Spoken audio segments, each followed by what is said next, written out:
नमस्कार दोस्तों, आपका स्वागत है अपने इस online platform math bye Sanjay Beniwal पर। मैं संजय बेनीवाल। आज हम फिर दोबारा हाजिर हुए हैं एक नया वीडियो लेके। डीलेड सेकेंड ईयर के जो बच्चे हैं हरियाणा से डीलेड कर रहे हैं उनके लिए। हमने पिछले वीडियो में देखा था कि पहले पेपर के बारे में कितने मार्क्स का पेपर आता है, कौन कौन से क्वेश्चन आते हैं और किस प्रकार के क्वेश्चन आएंगे। तो अब उसी पेपर के बारे में अगर यूनिट बाई यूनिट हम क्या करेंगे, अध्ययन करेंगे। तो जो हमारा पहला पेपर था संज्ञान अधिगम सामाजिक तथा सांस्कृतिक संदर्भ वाला, तो उसी में हम क्या करेंगे, यूनिट बाई यूनिट क्या करेंगे, चर्चा करेंगे। हमने पहली यूनिट देखी थी संज्ञान और अधिगम, अधिगम और संज्ञान। तो अब बात करें अधिगम और संज्ञान के बारे में। तो पहली यूनिट है, तो पहली यूनिट में हमने क्वेश्चनों का पैटर्न देखा ही था, कौन कौन से क्वेश्चन आते हैं। तो अब हम चर्चा करेंगे क्वेश्चन किस प्रकार के आएंगे, कौन से क्वेश्चन आएंगे, यूनिट के अंदर क्या क्या मैटर दिया हुआ है, उसी के बारे में। तो हमारे जो पहली यूनिट थी संज्ञान यानी अधिगम, यूनिट फर्स्ट क्या थी अपनी, यूनिट फर्स्ट अधिगम और संज्ञान। यूनिट फर्स्ट क्या थी, अधिगम और संज्ञान,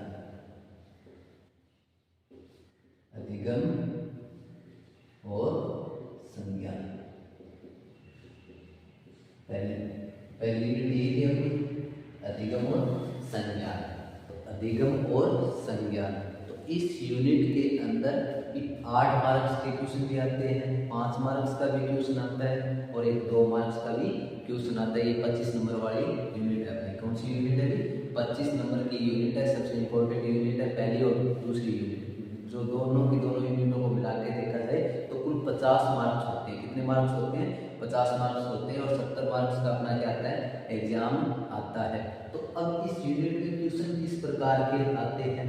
अगर बात की जाए अधिगम पे, बात किस पे की जाए, अधिगम पर। अगर मान लिया जाए कि 8 नंबर के क्वेश्चन की बात करते हैं, अधिगम क्या है और इसकी क्या विशेषता है, अधिगम क्या है और इसकी क्या विशेषता है, यही अपना क्या बनेगा, पहला क्वेश्चन बनेगा 8 मार्क्स का।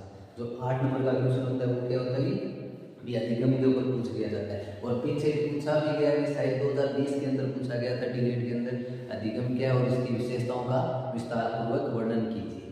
तो अगर बात करें तो यूनिट फर्स्ट के अंदर अधिगम क्या आएगा, अधिगम, अधिगम क्या है और इसकी क्या विशेषता है। तो अधिगम का अर्थ तो सभी जानते हैं, यानी अधिगम को इंग्लिश में क्या कहा जाता है, लर्निंग कहा जाता है। क्या कहा जाता है, लर्निंग कहा जाता है। लर्निंग, लर्न का मतलब क्या होता है, सीखना।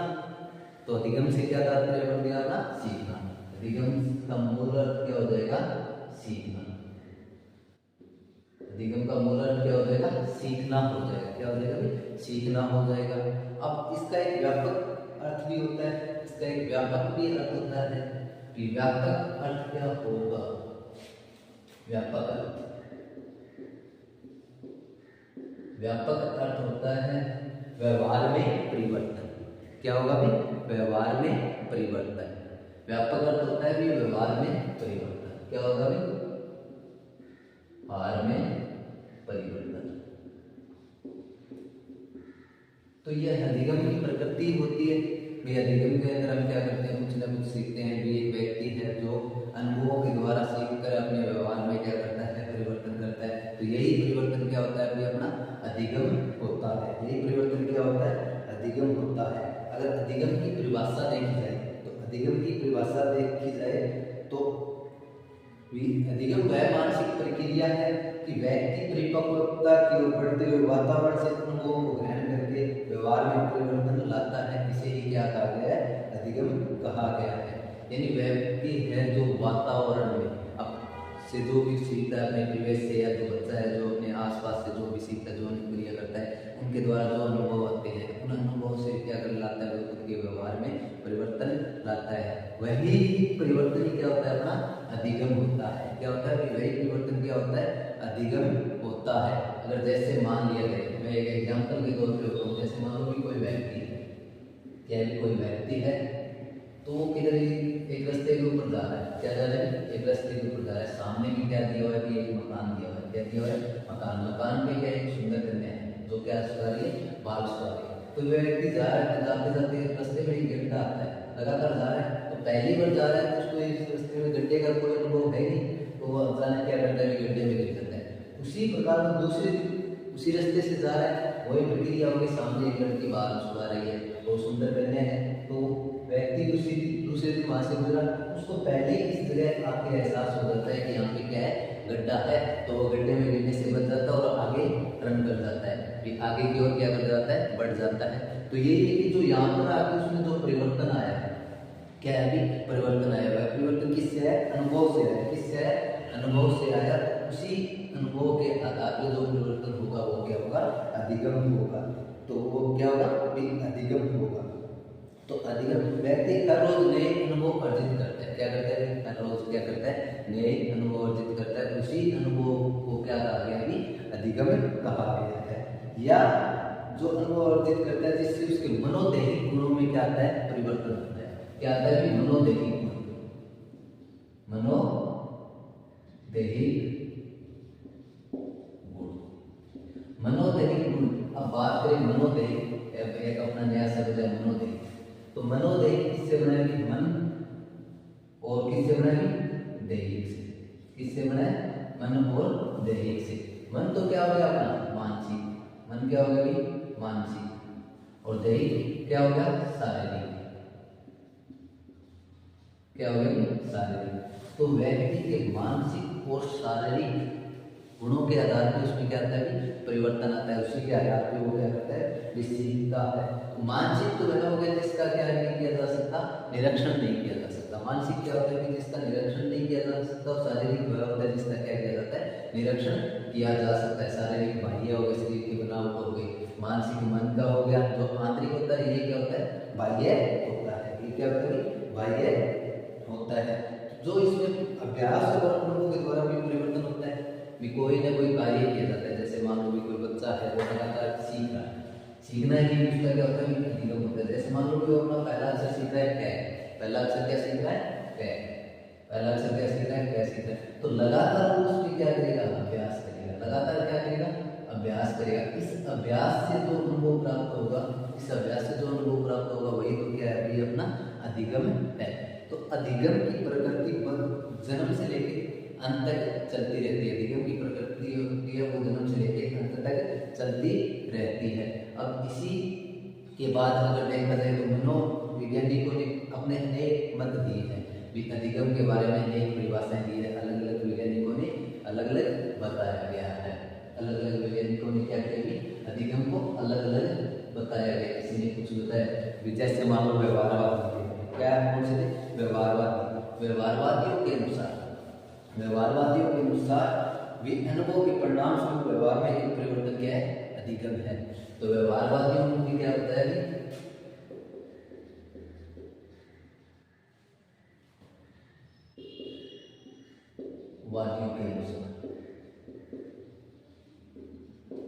व्यवहारवादियों के अनुसार अनुभव के परिणाम स्वरूप, इसे अनुभव के परिणाम स्वरूप व्यवहार में परिवर्तन, अनुभव के परिणाम स्वरूप व्यवहार में परिवर्तन ही क्या होता है, अधिगम होता है। व्यवहारवादियों के अनुसार अनुभव के स्वरूप व्यवहार में परिवर्तन, व्यवहार में परिवर्तन ही अधिगम होता है। यानी अनुभव के परिणाम स्वरूप या अनुभव के स्वरूप व्यवहार में जो परिवर्तन आता है वही क्या होता है, अधिगम होता है। तो बच्चा जब जन्म से अपने वातावरण से अनुभव ग्रहण करके अपने व्यवहार में परिवर्तन आता है। तो जो अधिगम होता है, तो इसमें अपने जो बाल है, बालिका से, इसमें अगर बच्चा देखा जाए तो बच्चा अनुभव कहाँ से ग्रहण करेगा, वातावरण से। किससे करेगा, वातावरण से अनुभव ग्रहण करेगा, मतलब अपने आसपास के समाज से, इधर से सीखेगा। तो उसी के सीखने के पश्चात उसमें जो परिवर्तन आएगा, कहेगा परिवर्तन। परिवर्तन किसमें आएगा, उसके बिहेवियर में। किसमें आएगा, बिहेवियर में, मतलब व्यवहार में परिवर्तन आएगा। परिवर्तन आने पर ही वही परिवर्तन क्या कहलाएगा, अधिगम कहलाएगा। क्या कहलाएगा, अधिगम कहलाएगा। यह बताया किसने है, व्यवहारवादियों ने बताया है। जो अनुभव के स्वरूप व्यवहार में परिवर्तन ही अधिगम है। तो जैसे भी कोई भी बच्चा है तो वातावरण से क्या करेगा, अनुभव ग्रहण करेगा, वातावरण से कुछ न कुछ सीखेगा। सीखने के पश्चात उसमें क्या आएगा, परिवर्तन आएगा, वही परिवर्तन क्या कहलाएगा, अधिगम कहलाएगा। तो अब इसके पश्चात संपूर्णवाद, संपूर्णवाद ने भी, इसके बाद संपूर्णवाद ने भी अपना क्या दिया था, मत दिया था। किसने दिया था, संपूर्णवाद ने भी अपना क्या दिया था, मत दिया था। गेस्टाल्ट, क्या भी, गेस्टाल्ट, संपूर्णवाद, संपूर्णवाद ने भी अपना क्या दिया था, मत दिया था। दूसरा कौन सा आ गया कि संपूर्णवाद, संपूर्णवाद या गेस्टाल्ट, गेस्टाल्ट का भी अपना क्या था भी, मत था भी अधिगम के बारे में, उन्होंने भी अपना मत बताया था। जो सीखने का संपूर्ण ढांचा है वही क्या है भी अधिगम है। सीखने का संपूर्ण ढांचे का अवलोकन करके ज्ञान प्राप्त करना, सीखने के ढांचे का अवलोकन कर ज्ञान प्राप्त करना। सीखने के ढांचे का क्या किया जाता है कि संपूर्णवाद के अनुसार सीखने के ढांचे का अवलोकन करके ज्ञान प्राप्त करना, ज्ञान प्राप्त करना ही अधिगम है। क्या है, अधिगम है। ये किसका मतलब, संपूर्णवाद या गेस्टाल्ट का क्या था भी, मतलब भी सीखने के ढांचे का मतलब जिस प्रक्रम के द्वारा बच्चा सीखता है, जिस प्रक्रम के द्वारा व्यक्ति या मनुष्य सीखता है, वही प्रक्रम का जो अवलोकन किया जाता है, उससे जो ज्ञान प्राप्त होता है, मतलब जिस प्रकार उसके व्यवहार में या उसके मानसिक गुणों में जो परिवर्तन आता है, वही क्या होगा, अपना अधिगम होगा। तो इसके बाद हॉर्मिक दृष्टिकोण था, एक क्या था कि इसके बाद एक हॉर्मिक दृष्टिकोण था, जिसके माध्यम से क्या दिया गया था, अधिगम को मत दिया गया, हॉर्मिक दृष्टिकोण। हॉर्मिक दृष्टिकोण में बताया गया था कि लक्ष्य को सामने रखकर, लक्ष्य को सामने रखकर सीखने की प्रक्रम, लक्ष्य को सामने रखकर सीखने का आधार ही क्या है, अधिगम होता है। यानी आधार ये लक्ष्य केंद्रित होता है भी, इसमें व्यक्ति कई प्रयास करता है और भूल जाता है, फिर पुनः प्रयास करता है, फिर सीखता है। यानी यह कैसा हो गया, लक्ष्य केंद्रित हो गया। कैसा हो गया, हॉर्मिक दृष्टिकोण कैसा था, लक्ष्य केंद्रित था। हॉर्मिक दृष्टिकोण कैसा था, लक्ष्य केंद्रित था, यानी लक्ष्य को सामने रखकर सीखना, लक्ष्य को सामने रखकर सीखना, लक्ष्य को सामने रखकर किया जाता है। क्या किया जाता है, लक्ष्य को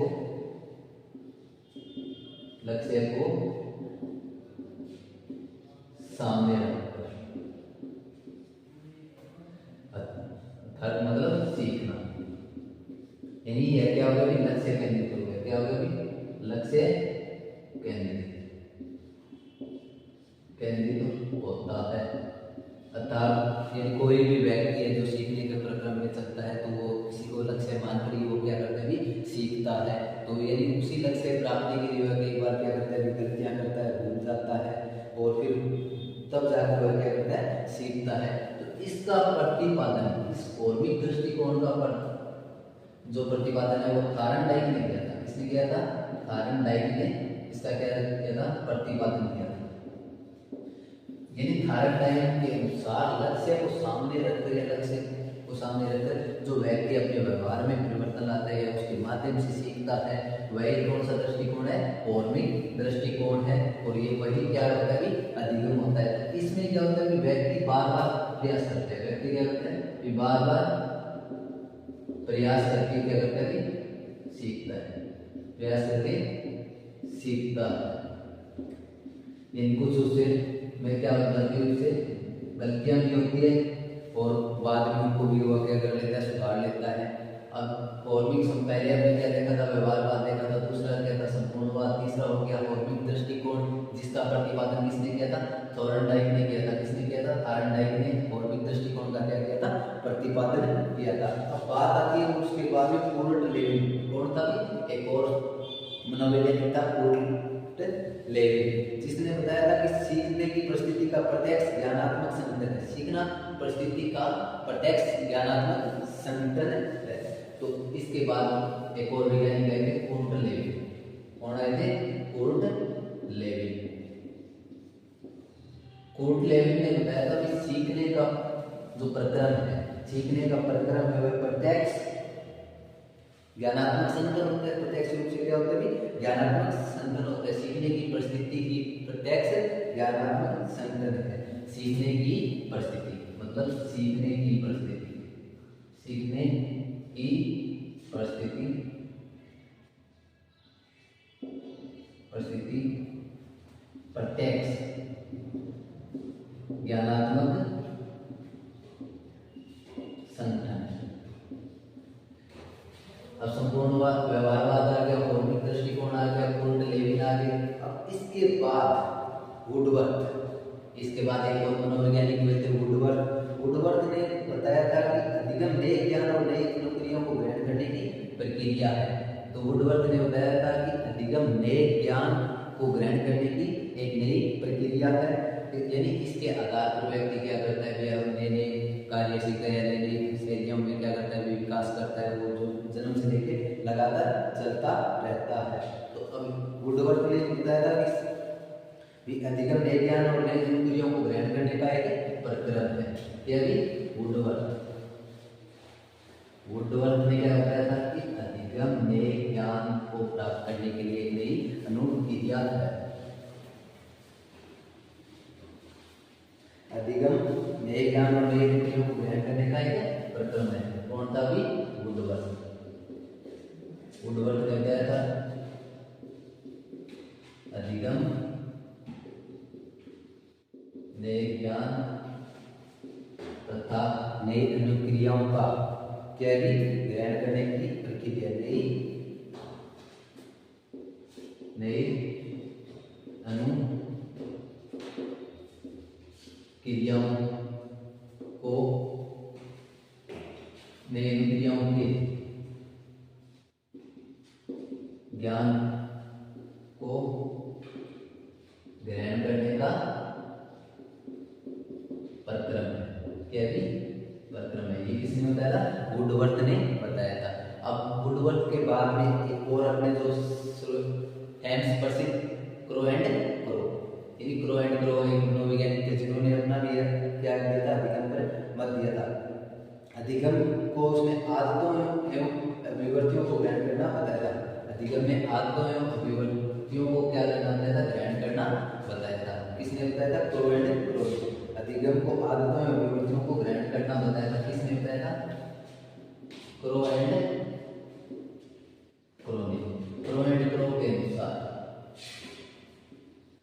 अधिगम में आदतों एवं अभिवृत्तियों को ग्रहण करना बताया, ग्रहण करना बताया। ये तो क्या थी अधिगम के बारे में जो प्रचलित परिभाषाएं थी, यानी मत थे, वो मनोवैज्ञानिक हो गए। अब बात आती है कि अधिगम की विशेषताओं की। इसकी बात आती है अधिगम की विशेषताओं की। अधिगम की अनेक विशेषताएं हैं। अधिगम निरंतर चलने वाली प्रक्रिया है। पहली विशेषता क्या होगी? अधिगम की विशेषता। अब बात करेंगे हम अधिगम की विशेषता। अधिगम की विशेषता,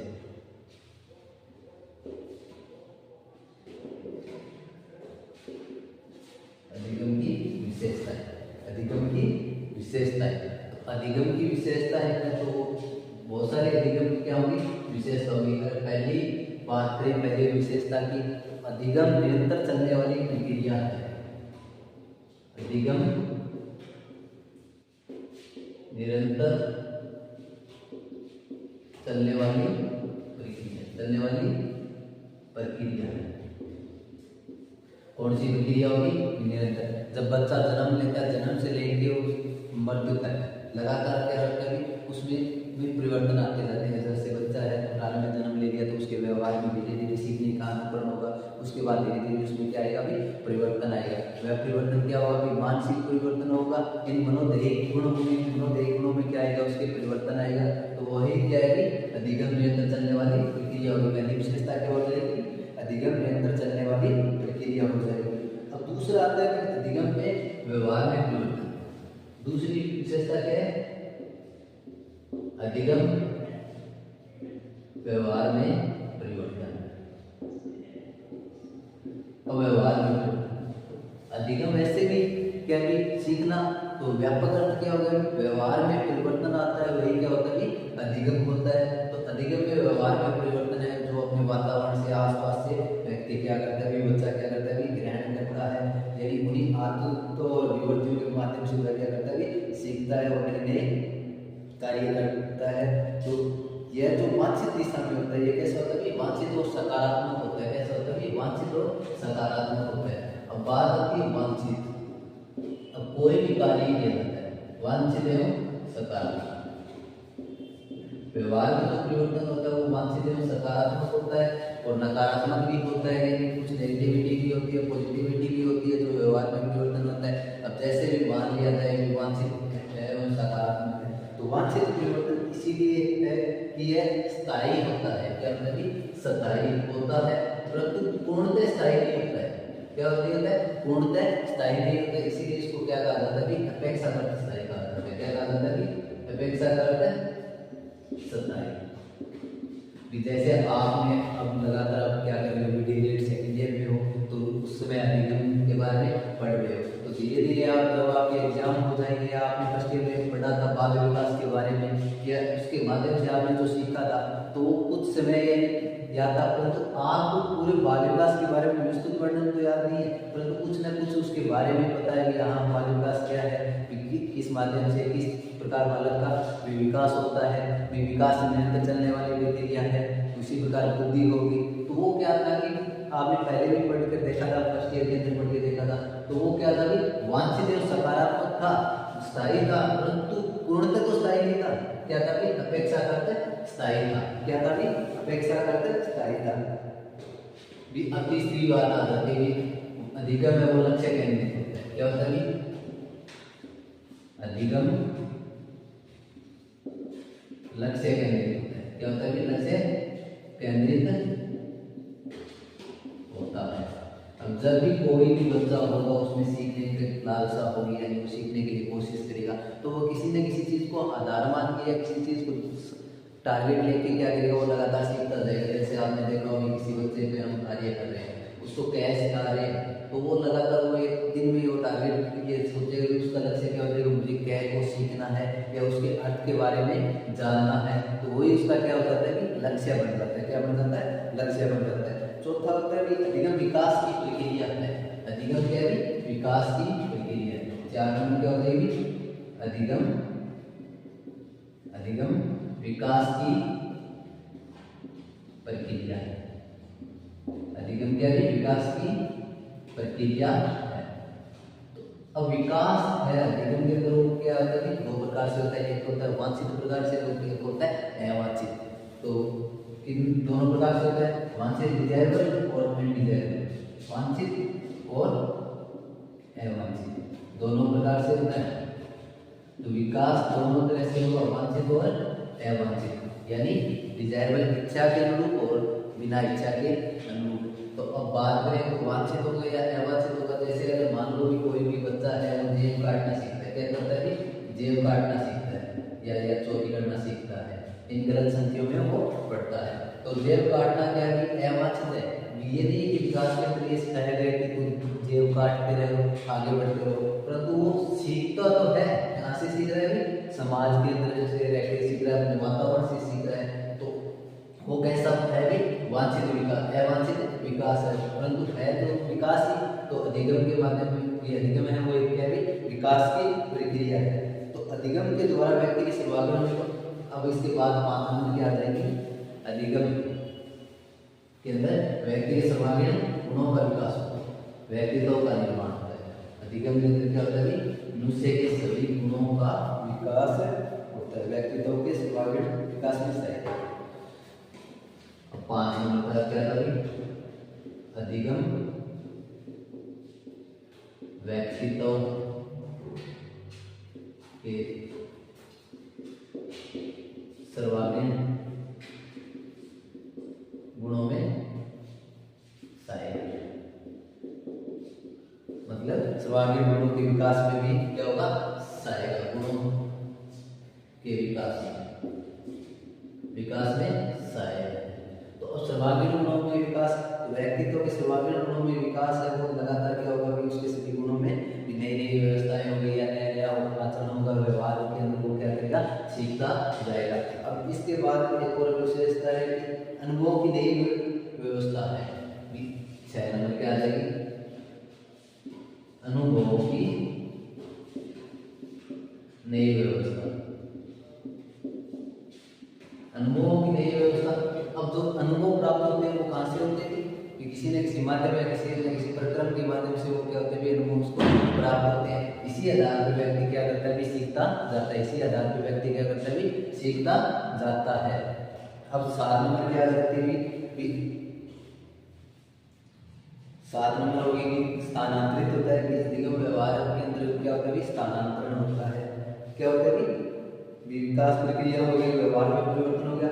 अधिगम समायोजन का प्रक्रम है। क्या है अधिगम, क्या है 7 नंबर क्या होगा, समायोजन का प्रक्रम। अधिगम समायोजन का प्रक्रम है।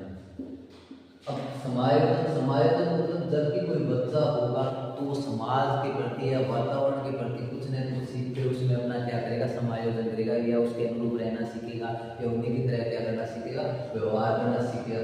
जैसे कि किसी भी क्षेत्र में हो, किसी भी देश में हो, या किसी भी जाति धर्म में या किसी प्रकार में अधिगम है तो सभी तरह से वहाँ से क्या होता है, अधिगम होता है, यानी सभी तरह से सीखा जाता है। जाति धर्म देश यानी किसी चीज पे ये नहीं लागू होता कि वहाँ पे अधिगम नहीं होता, परंतु वहाँ के अकॉर्डिंग वो क्या करता है, अपना समायोजन करता है। तो बच्चा हर तरह से सीखता जाता है और उस जगह के अनुरूप में अपना क्या करता है, प्रवेश स्थापित करता है, यानी अपना समायोजन करता है। तो अधिगम समायोजन का ये क्या बढ़ जाता है, प्रक्रम बढ़ जाता है। तो अब जब भी बात आती है भी अधिगम के बारे में, अधिगम है वो अभ्यास पर आधारित होता है। किस पे होता है, अभ्यास और अनुभव के द्वारा व्यवहार में परिवर्तन ही होता है। अभ्यास और अनुभव क्या होता है, अभ्यास और अनुभव, अभ्यास और अनुभव। अभ्यास और अनुभव से व्यवहार में भी परिवर्तन, ये भी इसकी क्या है, ये विशेषता है। अभ्यास और होंगे तभी तो क्या होंगे, अनुभव होंगे। अभ्यास तो क्या है, आत्मनिष्ठ होते हैं। क्या होते हैं, आत्मनिष्ठ होते हैं। तो ये तो किसी न किसी प्रैक्टिस के माध्यम से होगा कि किसी कार्य को हम लगातार क्या करते जाएंगे, रिपीट करते जाएंगे, तब वो हमारा क्या होगा कि उससे हम सीखते जाएंगे। अब बात आती है अनुभव। अनुभव क्या होते हैं कि वस्तुनिष्ठ होते हैं। अनुभव क्या होते हैं कि वस्तुनिष्ठ होते हैं। अनुभव क्या होते हैं, वस्तुनिष्ठ होते हैं, जो दूसरों के द्वारा भी हमें क्या होते हैं, भी प्राप्त होते हैं। दूसरों के माध्यम से भी हमें क्या हो सकते हैं, अनुभव प्राप्त हो सकते हैं। तो अब इस प्रक्रम में देखा जाए अधिगम, जो अधिगम का है जो हमें क्या कर सकते हैं, आकलन किया जा सकता है। अधिगम का आकलन, अधिगम का आकलन, अधिगम का आकलन जब कोई अधिगम करता होता है तो अधिगम करने से पहले यानी सीखने के प्रक्रम से पहले और सीखने के प्रक्रम के बाद इसका क्या किया जा सकता है, तुलनात्मक अधिगम अध्ययन किया जा सकता है, यानी तुलनात्मक रूप से उसमें देखा जा सकता है। अब जब भी बात करें, कोई बच्चा होगा अपने पास, कोई बिल्कुल फ्रेश माइंड का बच्चा होगा, जब उस पे अधिगम का प्रक्रम लगाया जाएगा, मान लो कि कोई ये अपना क्या होगी, अधिगम की प्रोसेस होगी। क्या होगी, अधिगम। ये कोई मनुष्य है और बाद में उसमें अधिगम का प्रक्रम लगाने के बाद उसमें क्या करेगा, एक उसकी प्रारंभिक स्थिति क्या होगी, प्रारंभिक स्थिति अधिगम से पहले, और ये क्या होगी, अधिगम के बाद की स्थिति, बाद की स्थिति, अधिगम के बाद की स्थिति। अगर दोनों स्थितियों का क्या किया जाएगी, तुलनात्मक अध्ययन, क्या किया जाएगी, तुलनात्मक अध्ययन किया जाए तो दोनों में क्या दिखेगा, परिवर्तन दिखेगा। दोनों में क्या दिखेगा, परिवर्तन दिखेगा। तो वो परिवर्तन किस कारण है, अधिगम के कारण है। तो अधिगम के कारण है तो अधिगम का क्या किया जा सकता है, आकलन भी किया जा सकता है। क्या किया जा सकता है, अधिगम का आकलन भी किया जा सकता है। अधिगम का क्या लगाया जा सकता है, अनुमान भी लगाया जाता है। तो ये क्या कर रहे हमने विस्तार पूर्वक चर्चा कर रहे थे अधिगम की विशेषता का।